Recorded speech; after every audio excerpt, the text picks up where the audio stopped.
काही काही असे तुमच्या लाईफचे असे काही मोमेंट असतात ना, जे जे नाही का गाण्यासोबत चिपकून जातात. Just literally yes. आणि जेव्हा तुम्ही ते गाणं ऐकता ना, तेव्हा तुम्ही त्या एरामध्ये चालले जाता. यामध्ये त्या एरामध्ये त्या टाईममध्ये चालले जाता. वापस back in time. Yes literally I am telling you. हे माझ्यासोबत होते most of the things. Yes. म्हणजे कसं आहे, की आपल्या लाईफमध्ये असं काही खूप काही नवीन असं समथिंग होते, म्हणजे जस्ट लाईक कोण्या मुलीचा कॉन्टॅक्ट किंवा इट वॉज लाईक दॅट. तर त्याच्यासोबत नाही का तेव्हा एक कोणतरी गाणं हिट असते. त्या त्या टाइम पिरियडमध्ये कोणतं ना कोणतं एखादी गाणं रोमॅन्टिक समथिंग गाणं काही ना काही हिट असते. ओके. आणि त्याच्या मग सर्टन पिरियड ऑफ टाइम म्हणजे हार्डली 3 किंवा 4 किंवा 5 वर्षांनंतर जेव्हा तुम्ही ते गाणं पुन्हा ऐकता, तर तेव्हा तुम्हाला असं फील होते की बिलकुल तुम्ही त्या एरामध्ये चालले जाता, त्या टाइम मध्ये चालले जाता. येस, माझ्यासोबत असं होते. आता मी गाणं ऐकलं होतं जस्टिन बिबरचं गाणं, बेबी बेबी बेबी. ओके. तर हे जेव्हा मी गाणं ऐकलं ना, हे गाणं माझ्या खूप क्लोज आहे गाणं. इट वॉज समथिंग रिली, म्हणजे खूप काही इमोशन्स कनेक्टेड आहे या गाण्यासोबत. इमोशन्स आणि स्टोरीज आणि काही लोक पण कनेक्टेड आहे या गाण्यासोबत. I am telling you. Yes. Okay, याची सुरुवात झाली कशी, how is this thing happen. आणि याच्यामध्ये अजून एक गोष्ट, की मी जस्टिन बिबरला कसं काय ओळखतो हे इथूनच सुरुवात झाली. How do I know Justin Bieber? It is happen from this moment. Okay. So when I was in 11th standard, 11वी मध्ये होतो, तेव्हा माझ्यापाशी मोबाईल फोन होता. ओके. तर तेव्हा mobile phone was a feature phone, was Nokia 2690. 2690. It was keypad की वाला फोन, छोटासा फोन होता. माझ्या वडिलांनी मला घेऊन दिला होता हा फोन. ओके. तर या फोन मध्ये गाणे होते, ऑफकोर्स गाणे मध्ये होते, सगळे होतं. आता नाही का, माझा एक फ्रेंड आहे, त्याचं नाव आहे विशाल. तर त्यांनी मला एक गाणं ऐकवलं होतं आणि ते गाणं होतं बेबी बेबी बेबी ओ बेबी. ते गाणं मला खूप आवडलं. ओके. आता त्यावेळेसचा ट्रेंड कसा होता, की समजा जर तुमच्यापाशी कोणतं ट्रेंडिंग गाणं असेल, तर तुम्ही नाही का तुम्ही रिंगटोन वर ठेवा. व्हाय? बिकॉज ऑफ दैट कि आप लोगों को दिखा सकते हैं कि मैं अभी जमाने के साथ चल रहा हूँ. It was like that. और इंग्लिश गाणं असेल तर अजूनच जबरदस्त, म्हणजे जस्ट लाइक कि मैं जमाने के साथ चल रहा हूँ और वो और उसका स्टैंडर्ड हाई है. It was like that. म्हणजे बॉलिवूड वगैरे नाही, हॉलिवूड. आपण अंग्रेजी गाणे सुनताय. सो असं मी करायचो. खूप जण करत होते, मी पण करायचो असं, की आपण म्हणजे इंग्लिश गाणं असेल ना, इंग्लिश गाणं नाही का आपण रिंगटोन ठेवून द्यायची. म्हणजे कोणाचा फोन आला आणि त्याच्यामध्ये इंग्लिश गाणं वाजलं, ओ अरे बाप, म्हणजे ते फिलिंग आता, अरे अरे बाप काय जबरदस्त. येस. तर इंग्लिश गाणं. हा. तर मला ते गाणं आवडलं, बेबी बेबी बेबी, आणि ते गाणं मी रिंगटोन मध्ये ठेवलं. ओके. आता या मोमेंट पर्यंत मला जस्टिन बिबर बद्दल काहीच नाही माहित. मला हे नाही माहित का हे गाणं जस्टिन बिबरचं आहे. हा, हे गाणं मी बघितलं, ऐकलं, बट आय डिडंट नो जो मुलगा होता त्याच्यामध्ये, ज्याचे असे अजीबसे केस होते, त्याचं नाव जस्टिन बिबर आहे. मला काहीच नाही माहित. That's it. मला त्या मोमेंट मला ते फक्त गाणं आवडलं होतं, बाकी काहीच नाही. आणि मला ते गाणं फेसबुक मी रिंगटोनवर ठेवलं. आता एक दिवस असा झाला, एचटीएमएलचा सॉरी कम्प्युटर लॅबमध्ये एचटीएमएलचा आम्हाला प्रोग्राम होता. तर तिथे आम्हाला त्या लॅबमध्ये जाऊन तो प्रोग्राम परफॉर्म करायचा होता. तर तिथे नाही का मी होतो, म्हणजे खूप सारे मुले होते, जिथे त्यांच्या अल्फाबेट नुसार त्यांना बसवण्यात आलं होतं.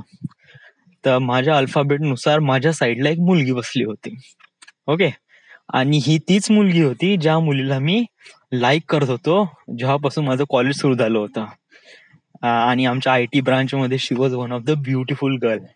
खूप जणांचं क्रश होतं, माझं पण क्रश होता. ओके. आणि लिटरली आपल्याला आवडणारी मुलगी आपल्या साईडला बसली ना, तर आपण थोडस अनकम्फर्टेबल होऊन जातो. अनकम्फर्टेबल म्हणजे की मैं दिख तो अच्छा रहा हूँ, मैं स्मेल तो अच्छा कर रहा हूँ, मेरे बगल से ज्यादा तो बदबू तो नाही आ रही, गुड ॲट मी असा फालतूचा विचार करून राहिलो. ओके. आणि तेव्हाच मला मित्राचा कॉल येते आणि तेव्हा ते बेबी मला कॉल येतो आणि रिंगटोनवर असते बेबी बेबी बेबी ओ. तर गपकन असा मोबाईल क्रिएट करून पक्कन बंद. या मॅडम म्हणे keep your phone silent or switch off. Yes madam. Okay. मग मी त्याला फटाकचा फोन स्विच ऑफ केला. ओके. नंतर काय आलं की नंतर ती म्हणजे माझ्या साईडला जी मुलगी होती ती म्हणे की तुझ्यापाशी जस्टिन बिबरचे गाणे आहे का? मी म्हणलं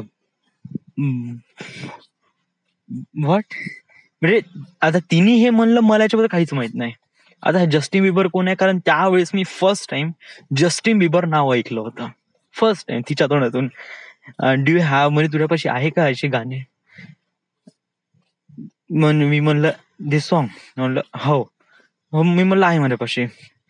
का तू मला पाठवशील? मी म्हणलं हो. म्हणलं या जसं लॅब खतम झालं ना, लॅब म्हणजे हा हे प्रोग्राम खतम झाला ना, तर एक्झाम झालं म्हणजे हे झाल्यानंतर लॅबच्या बाहेर मला हे गाणं देशील बा. मी म्हणलो ओके ठीक आहे. बस एवढंच कन्व्हर्सेशन झालं, दॅट्स इट. इतकंच कन्व्हर्सेशन झालं आणि I was on the cloud 7, 7वें आसमान पे पहुंच गया. किसी लड़की ने मेरे से बात कर ली. Oh my boy, oh my boy, oh my boy. या और आणि त्याच्यानंतर होल टाइम मी या गाण्याबद्दल विचार करून राहिलो आणि त्या मुलीबद्दल विचार करून राहिलोय आणि या जस्टिन बिबर विचार करून राहिलोय. आणि मग तेव्हा मी फर्स्ट टाइम हे नाव एकदम हे झालं, जस्टिन बिबर. ओके. मग आमचा प्रोग्राम खतम झाला लॅब आणि लॅबच्या बाहेर निघालो. आम्हाला कसं लॅबमध्ये आतमध्ये जाताना शूज काढून जावे लागतात. येस. सो जेव्हा आम्ही बाहेर निघालो तर आता आम्हाला केमिस्ट्री लॅबमध्ये जायचं होतं. नेक्स्ट लेक्चर होतं ते केमिस्ट्रीचं होतं. तर आता कसं आहे, आता शूज घाला आणि गो टू केमिस्ट्री लॅब. तर तेव्हा नाही का ती आली, मला म्हणे ते गाणं पाठवणे. मी शोधूनच राहिलो होतो तिला की ते केव्हा येईन ना, केव्हा मी गाणं तिला पाठवू वगैरे. तर ती आली. ओके. आता त्या जमान्यात नाही का ब्लूटूथ होता, नाही वाईफाई ट्रान्सफर वगैरे कुछ नहीं, जस्ट लाइक ब्लूटूथ से आप डेटा ट्रान्सफर कर रहे हैं. तर या ब्लूटूथने जेव्हा डेटा ट्रान्सफर करतो इट टेक्स अ टाइम, या म्हणजे ऍटलिस्ट तरी मिनिट किंवा 1-2 मिनिट लागते. येस. ऍटलिस्ट 3-4 MB ची फाईल सेंड करायसाठी. ओके. सो पहिले कनेक्ट केलं ब्लूटूथ आणि फाईल सेंड, ऍक्सेप्ट, सेंडिंग सुरू. ओके. आणि त्यानंतर मग ती म्हणून राहिली तुझ्यापाशी याचे अजून खूप सारे गाणे असेल म्हणे. मग मी म्हणलं नाही, म्हणलं माझ्यापाशी म्हणजे हार्डली 2च गाणे आहे. तेव्हा माझ्यापाशी हे एक गाणं होतं बेबी आणि वन टाइम. येस. आणि नंतर ती म्हणे मला जस्टिन बिबर खूप आवडतो नाही, ही सो क्यूट वगैरे वगैरे, इट वॉज सो अमेझिंग. तो म्हणे तो फक्त आपल्याच वयाचा आहे म्हणे. म्हणलं मग माझ्या डोक्यात सनकली यार. व्हॉट. आपल्याच वयाचा आहे म्हणजे म्हणजे ही जस्ट लाईक या राईट नाव, म्हणजे तो जस्ट आपला म्हणजे 19 वयाचा आहे तो आता राईट नाव.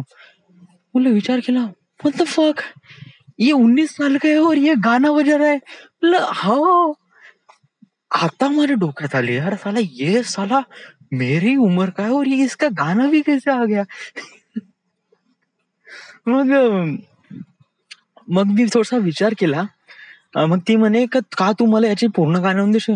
मी म्हणलं हो. म्हणलं या डेफिनेटली. म्हणजे मी म्हणलं की हो यस डेफिनेटली मी या जस्टिन बिबरचे पूर्ण तुला गाण्याचे कलेक्शन तुला आणून देईल, डोंट वरी ॲट ऑल.